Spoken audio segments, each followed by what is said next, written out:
అందరికీ నమస్కారం అండి. ఈ వీడియో చేయడానికి ముఖ్య కారణం ఏంటంటే, చాలామందికి కామన్‌గా ఒక డౌట్ ఉంది.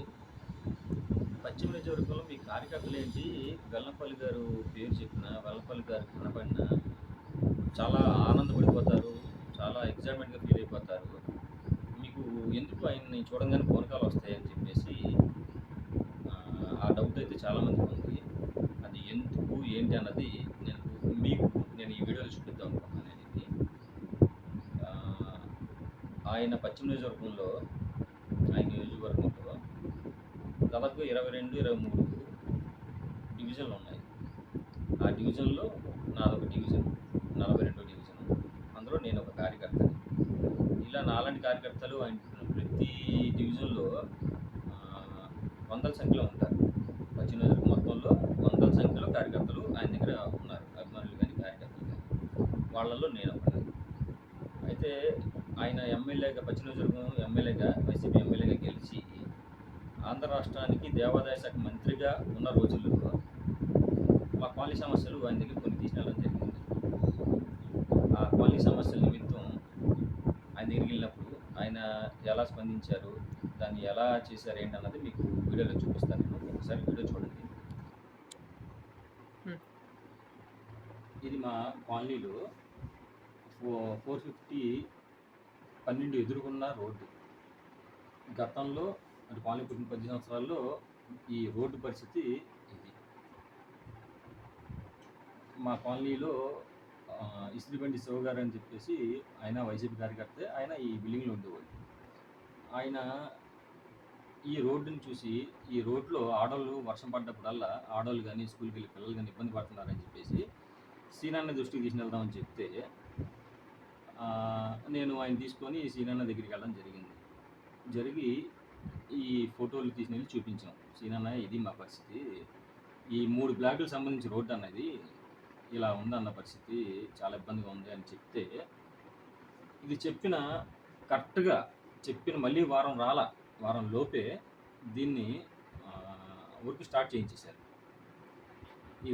ఈ రోడ్డు కాస్త ఆయన దృష్టికి తీసుకెళ్ళిన తర్వాత శాంక్షన్ అయ్యి వర్క్ చేసిన తర్వాత ఫోటో ఇది ఎలా ఉందంటే ఇలా, దీన్ని ఇలా చక్కగా స్ట్రైట్ రోడ్డు, ఇది టెన్స్ రోడ్డు కలిసే రోడ్డు, పక్కనేమో కాలవ, ఇది మళ్ళీ వర్షం పడితే కనుక రోడ్డు మీద వర్షం నీళ్ళు కూడా ఎక్కడ ఆగకుండా గ్రౌండ్లో కానీ వీటిలో కానీ ఓపెన్ డ్రైన్ ఇలా కాలువలో తీసుకెళ్ళి ఇలా ఐరన్ మెష్తో పాటు మళ్ళీ మాకు పక్కన మొక్కలు, షో ప్లాంట్లు ఇలా సాయం చేయించారు ఆయన.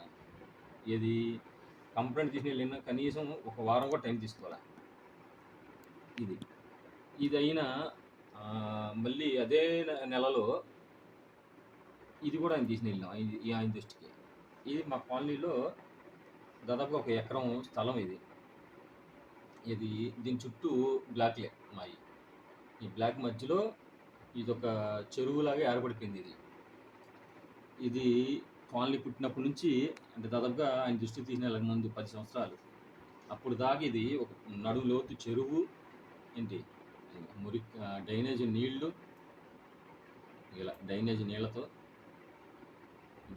చెత్త చెదారం వేసుకొని అలా ఉన్న ఇది పరిస్థితి. దీనివల్ల లేనిపోని రోగాలు కాలనీలో మాకు చాలా ఇబ్బందులు, దోమలు, పందులు, పాములు చాలా ప్రాబ్లంగా ఉంటే ఈ విషయం సీనన్న దగ్గర తీసుకెళ్తే దీన్ని కూడా చాలా తక్కువ టైంలో మాకు 46 లక్షలకి, ఇది ఇలాంటి 2 స్థలాలని చెప్పాను కదా, ఆ 2 స్థలాలు కలిపి 46 లక్షలకి ఇది శంకుస్థాపన చేశారు మా సీనన్నయ్య. ఎప్పుడు చూసినా నవ్వుతూనే ఉంటారు ఈయన, ఏ సందర్భం అయినా సరే. తర్వాత మా మేయర్ గారు, మా కార్పొరేటర్ గారు, వీళ్ళందరూ కలిసి అక్కడ 46 లక్షలకి పార్కు శాంక్షన్ చేసి ఇలా ఉన్న చెరువుని, ఇలా ఉన్న డంపింగ్ దీన్ని ఏ రకంగా అంటే మా కాలనీ వాళ్ళు కానీ మేము కానీ కళ్ళలో కూడా అనుకోలే ఇలా మారుతుంది ఇది అని. ఇలా ఈ రకంగా దీన్ని తీర్చిదిద్దారు వెల్లంపల్లి గారు. మేము వెల్లంపల్లి గారి కన్నా సీనన్నయ్య అని ఎక్కువ అంటాం. ఎందుకంటే మాకు ఆయన అంత అభిమానం మా మీద చూపిస్తూ ఉంటారు. సొంత తమ్ముళ్ళని చూసినట్టు చూస్తూ ఉంటారు మమ్మల్ని. ఏదో ఊరికినే శంకుస్థాపన చేసి కొబ్బరికాయ కొట్టి వెళ్ళిపోవడం కాదు. ఆయన ప్రతిసారి వచ్చి ఇలా ఆ పార్కులు అనుకున్న విధంగా అవుతున్నాయా లేవా అని చూసుకొని మళ్ళీ అక్కడ నేను అడిగాను కాబట్టి నన్ను అడిగేవాడు, అజీజ్ ప్లాంటేషన్ ఓకేనా, ఇవి ఓకేనా, ఈ జిమ్ అయితే పెడుతున్నాం, పిల్లలు ఆడుకోవడానికి ఇది పెడుతున్నాం, ఇది ఓకేనా ఇది ఓకేనా అని కనుక్కొని మనకు నచ్చినట్టు అవుతుందా లేదా అన్నది కన్ఫర్మ్ చేసుకొని వెళ్ళేవాడు. ఇది అంత బిజీగా ఉండి మినిస్టర్ లెవెల్లో దేవాదాయ శాఖ మంత్రిగా ఉండి పశ్చిమ నియోజకవర్గం ఎమ్మెల్యేగా ఉండి ఆయన అంత బిజీ షెడ్యూల్లో కూడా నాలాంటి చిన్న కార్యకర్తని వెనక పెట్టుకొని అలా చేసేవాడు. ఇది తర్వాత మళ్ళీ మాకు 300 ఇది 2 నెంబర్ బ్లాకు, ఇది 3 నెంబర్ బ్లాక్. బ్లాక్ మధ్యలో రోడ్డు ఇది. దీని పరిస్థితి అంత దరిద్రంగానే ఉండేది ఇది. అంటే ఇంచుమించుగా మా కాలనీ పరిస్థితి ఏంటంటే ఏదో ఉండడానికి ఏదో పైపైన చిన్న చిన్న రోడ్లు, ఏవో స్ట్రీట్ లైట్లు, ఆ నేలది కొంచెం అలాంటివే తప్ప పెద్ద డెవలప్మెంట్ ఏం జరగల కాలనీలో 10 సంవత్సరాల తర్వాత. ఇది సీనన్నయ్య దృష్టి మీద తీసుకెళ్ళినంత వరకు, ఆయన దృష్టికి వెళ్ళిన తర్వాత ఈ రోడ్డు చూశారు కదా, ఈ రోడ్ని సిమెంట్ రోడ్ శాంక్షన్ చేసి దాదాపుగా 25 లక్షలు 30 లక్షలు అయింది. ఇలా సిమెంట్ రోడ్డు శాంక్షన్ చేసి ఇవ్వడం జరిగింది. ఇదొకటే కాదు, ఇకపోతే ఇది బ్లాక్ మధ్యలో ఇంకేదైనా ఖాళీ స్థలం ఉంటే కనుక ఇలా బ్రిక్ వర్క్లు అని చెప్పేసి బ్రిక్ వర్క్, మళ్ళీ బ్రిక్ వర్క్తో పాటు ఈ పక్కన కాలువ చూసారా, అలా పక్కన కాలువ, ఇది వాటర్ వర్షం నీళ్ళు అన్నది ఎక్కడ ఒక చుక్క కూడా కాలనీలు ఎక్కడ ఆగడానికి వీల్లేదు, కాలువ చేసి మెయిన్ డ్రైన్లో కలిపేయండి అని అలా ఇలా చేయించేవాళ్ళు. అది కాక మేము ఎప్పుడు అడిగినా సరే మాకు రోడ్లు పక్కన కాలనీ మొత్తం ప్లాంటేషన్, పిచ్చి పిచ్చి మొక్కలు కాదు, మళ్ళీ మాకు నచ్చిన మొక్కలు, ఏది ఇలా మంచి ప్లాంటేషను, అశోక్ చెట్లు లాంటివి, లేదంటే షో మొక్కలు కానీ తీసి మేమే మా చేతులతో మేమే ప్లాంటేషన్ చేసుకునే వాళ్ళం మొక్కలు.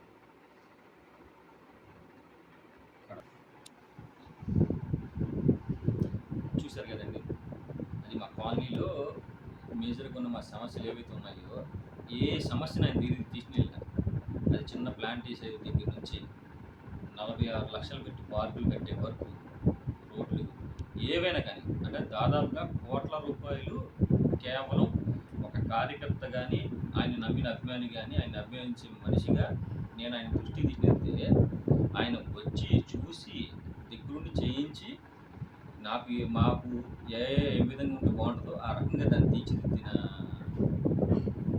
ఎమ్మెల్యే ఎవరైనా ఉన్నారంటే మాకు వెల్లంపల్లి గారు. మరి అన్ని కోట్లు మా కోసం ఖర్చు పెట్టిన ఆ మనిషిని మా జీవితంలో మేము ఎప్పుడైనా వదులుతామండి. ఆయన అంటే మాకు ఎంత అభిమానం ఉంటుందంటే ఇక మాటల్లో మేము చెప్పలేము అన్నమాట. ఏది నోరు తెరిచి అడిగినా, అన్నయ్య నాకు ఇది కావాలి, ఇక ఇవి కాక ఎంతమంది వాలంటీర్ పోస్టులు వేయించుకున్నామో, ఇంతమందిని ఆర్పీ మా కాలనీలో చెప్పాను కదా, మిడిల్ క్లాస్ అని, మా కాలనీలో ఎవరిని తీసుకెళ్ళి సీనన్నాయుడు పరిస్థితి బాగాలేదన్నా ఏదైనా పోస్ట్ ఇప్పించాను అంటే దానికి కానీ, ఏదైనా సహాయం చేయడంలో కానీ, ఇలాంటివి 100 ఏది అడిగినా సరే కాదు అనుకుని చేస్తే మరి ఆయన అంటే మాకు అందుకే అంత అభిమానం. ఇది ఆయన గురించి చెప్పాలనుకుంటే రోజుల్లో సరిపోదు. కాకపోతే ఏంటంటే చాలా వీడియో లెంత్ అవుతుంది కాబట్టి చాలా తక్కువ టైంలో తక్కువ మెసేజే చెప్పాను. నా 42 డివిజన్లో నేను ఉంటున్న కాలనీలో, హౌసింగ్ బోర్డ్ కాలనీలో ఆయన చేసిన అభివృద్ధి 20 లక్షలు 25 లక్షలు పెట్టి 3 రోడ్లు కానీ, 2 పార్కులు కానీ, బ్లాక్ మధ్యలో బ్రిక్ వర్కులు కానీ, ప్లాంటేషన్ కానీ, ఎలా చూసుకున్నా సరే కోర్టులో తప్ప ఏం తక్కువ ఏమో అవ్వలేదు. మరి అంత చేసి పెట్టిన వెల్లంపల్లి గారికి జీవితాంతం మేము రుణపడి ఉంటాము. ఆయన మీద అభిమానము ఎక్కడికి పోదు. అలాంటి ఎమ్మెల్యేని వదిలి మేము వేరే వైపు చూసేది ఉండదు. పశ్చిమ నియోజకవర్గంలో ఒక్కసారి ఆయనకి కనెక్ట్ అయిన ఏ అభిమాని కూడా వదిలి వెళ్ళే సమస్య ఉండదు. దేనికంటే ఇదే కారణం. ఒక నా విషయంలోనే కాదు, మీరు ఈ పశ్చిమ నియోజకవర్గంలో 22 డివిజన్లు 23 డివిజన్లో ఎవరిని అడిగినా సరే వాళ్ళకి ఇలాంటి పార్కులు గానీ, ఇండోర్ స్టేడియమ్స్ గానీ, స్కైటింగు గ్రౌండ్స్ గానీ, ఇలాంటి అబ్బో! అసలు మాటల్లో చెప్పలేనన్ని డెవలప్‌మెంట్ చేశారు అంటే, ఇది కరోనాలో 2 సంవత్సరాలు పోను 3 సంవత్సరాలు మిగిలితే, ఆయన 3 సంవత్సరాల్లోనే అంత డెవలప్‌మెంట్ చేసిచ్చారు మా ఎమ్మెల్యే. ఇది కాక మా పశ్చిమ నియోజకవర్గంలో చాలా వరకు కొండ ప్రాంతం ఎక్కువ. కొండ ప్రాంతం అంటే కొండపైన దాదాపుగా 300, 350 మెట్లుండేయి. ఆయన ఏ ఒక్క మెట్టుని కూడా వదిలేవాడు కాదు. 350 మెట్లు ఎక్కి కూడా అలిసిపోయి మేము మధ్యలో అయిపోయేవాళ్ళేమో కానీ ఆయనతో పాటు ఎళ్ళినోళ్ళం. ఆయన ఆగకుండా చిట్ట చివరి ఇంటి దాకా ఎళ్లి, ఆ ఇంట్లో ఉన్నోళ్ళని పలకరించి, వాళ్ళకేదైనా సమస్యలున్నాయా ఏంటో నోట్ చేయించుకొని వచ్చి, అవి తీర్చేదాకా ఆయన నిద్రపోయేవాడు కాదు. అంత హార్ట్‌ఫుల్‌గా పనిచేసే అతన్ని మా ఎమ్మెల్యేని మేము జీవితాంతం ఆయనతోనే ఉంటాము. ఆయన గెలుపు కోసం మేము రాత్రి పగలు కష్టపడతాం.